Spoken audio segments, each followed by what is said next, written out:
আজকে নিম বেগুন বানাবো। নিম বেগুনটা বানানোর জন্য আমি একটা বেগুন নিয়েছি। বেগুন কেটে ভালো করে ধুয়ে আর আমি রেখে চারিদিকে কড়া বসে 1 চামচ সরষের তেল দিয়ে দিয়েছি। আমি এখন বেগুনটা ভেজে নেব।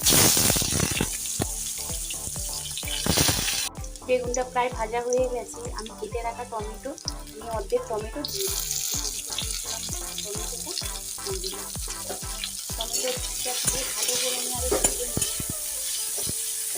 টমেটো ভালো করে ভাজা হয়ে গেছে। এখন পরিমাণ মতো আমি লবণ দিয়ে দিচ্ছি।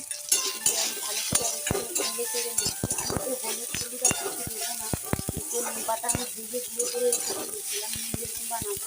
এখন গুঁড়ো করা নিম পাতাটা দিয়ে দেবো। সুন্দরভাবে ভাজাটা হয়েছে, এর জন্য আর কোনো মশলা আমি দেবো না। ভাজাটা বেশ সুন্দর হয়েছে, এর জন্য আমি একটু নিম পাতা ভেজে গুঁড়ো করে রেখেছিলাম, নিম পাতাটা আমি দিয়ে দিলাম। দিয়ে এবার ভালো করে নেড়ে চেড়ে নিব। নিম পাতার একটা দারুণ গন্ধ রয়েছে। কালারটা একদম চেঞ্জ হয়ে গেছে।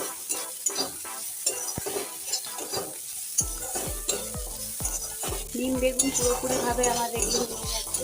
খুব অল্প সময়ের মধ্যে নিম বেগুন করা যায়। আমি এখন নামিয়ে নেব। নিম বেগুন আমি নামিয়ে নিয়েছি, একদম অল্প হয়ে গেছে। আমি বেশি বড় বেগুন নিইনি, ছোট বেগুন। এগুলো খাওয়া কিন্তু গরমেতে খুবই উপকার আর খুবই ভালো লাগে খেতে কিন্তু গরম ভাতে।